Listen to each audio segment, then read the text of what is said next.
They are good example of how God heals people. So if you look at I think one of the good examples is Peter. Peter was a very hardworking man. And then he said, when he met Jesus, he said, Lord, I worked all night, but haven't got anything. You know, he's a man who's responsible to provide his family, and he worked all night.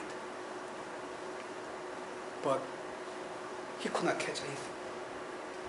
And then Jesus said, put down the net here. And then Peter said, because you say so, I'll put the net down. And that day he caught such a large fish. And he was so happy. And then he met Jesus through there. And he found out, wow, I'm a hard-working sinner. You know? And he said, go away from me, I'm a sinner. And then he tried to run away from God. But God said, follow me, and you'll be fishers of men. And then he knew, and he was a man of heart. And he said, Lord, I lay down my life for you. But when the time came, he denied Jesus 3 times. Right? And then John chapter 21, Jesus comes to him. And then made him catch again. And then he just catches so many fish. And then Jesus says, you know, your heart was not right because you try your best. You cannot do it.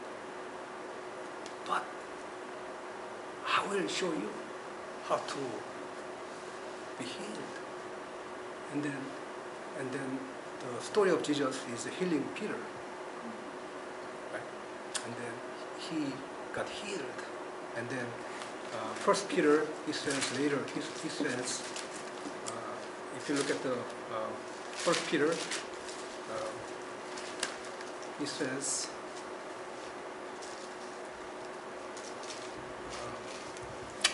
chapter 2 and verse 24, he said, he himself bore our sins in his body on the tree, so that we might die to sins and live for righteousness. And he said, by his wounds we have been healed.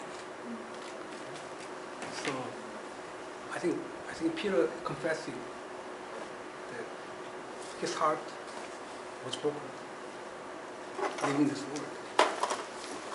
And he did what was right, working hard to support his family. But he could not see the eternity, the eternal life that God made. And then when he looked at the cross of Jesus, he said, by his wounds, I'm healed. And then he can begin to see. So he can begin to see from the end, from beginning to end. And then we can see, and then we can rejoice, and then we can really see the life, that why Jesus came.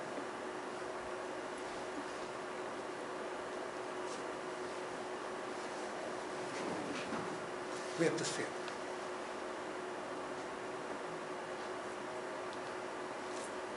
And how will we see it? Without seeing, life has no meaning. Unless we are recovered, unless we know, then life is one toil after another. Same thing happen again, again, every day. It's like same thing. You know? Like you got up and you brush teeth, you go take a shower, like everything. And then you do the same thing over and over again. Everything becomes routine. There's no joy. There's no passion, and there's like same thing. Right? Do you experience that? You got the same thing every day, same thing. There's nothing different. Then you go after one thrill after another, okay? One pleasure after another, and then that's just same thing. And then after you try all this, and then you say, okay, I die, and who's going to remember you? if you look at honestly looking at yourself, there are not many people will be remembered after you die. Okay? Your mom might cry for you for 30 minutes, and after that, nobody. Okay, you write many papers, okay, so that's good. But how many papers remembered after 100 years? So I thought I was so happy that I wrote so many papers, and I look at the rest, nobody reciting my papers now. It's collecting dust, okay? Right? So only few papers remembered, okay? Only few things remember. So then why you work so hard? We can be fools, and then we don't have to know everything, and then just enjoy life and die. You can brain that. No. Because we are not. Because we are different. Because we are made in the image of God. God gave us heart. God set eternity in the hearts of men. We don't know. We don't understand. We don't fathom from beginning to end. But I want to see the end. How the end will come. The end will come when Jesus comes, everything will change. And He will give us the dress so beautiful, like a beautiful bride. Right? And then we become beautiful. And how that happens? Because we work so hard. No. Because we are healed by just things. That is the good news. And Solomon could not see it. Solomon only knows some concept, okay? That he saw it. But today, one greater than Solomon is here. Who's that? Jesus is far greater than Solomon. And He says, your heart is wounded. I'm the only one who can do it. I will make you beautiful. You are not living with the tyranny of time. So I really invite you this Thanksgiving time, think deeply about your life. Please think deeply. But don't despair too much, okay? But when you despair, please go back to Ecclesiastes 3:11, okay? Let's look at Ecclesiastes, okay? So that's very, very good. Okay, I want to really understand and hear the voice of God say. So, okay? What's that? Yes, made everything beautiful in His time, and has also set free the heart of man, and they did not get over like Okay, so let's read. Let's recite one more time. Okay, He has made everything beautiful in His time. Okay, let's read one more time. He has made everything beautiful in His time. This is God. God makes everything beautiful. Okay? He has made everything beautiful. The concept of He is God. Okay, our God makes everything beautiful in His time. Right, and then who we are. He has set eternity in the hearts of men. That's who we are. Right? And then we have some defects, okay? Yet they cannot fathom what God has done from beginning to end. Right? That's before Jesus' days. But when Jesus came, we know. We know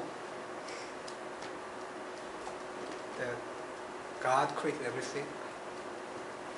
Through His Son, the good news of Jesus dying and rising from that, He'll make everything beautiful.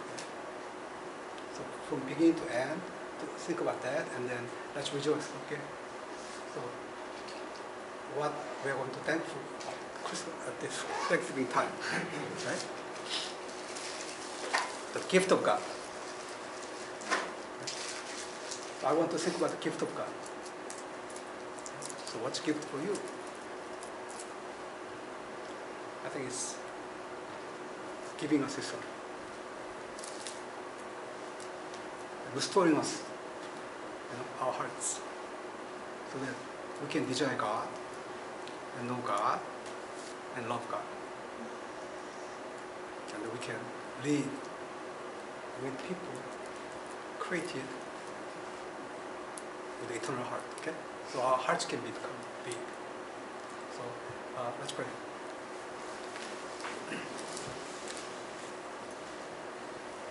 Heavenly Father,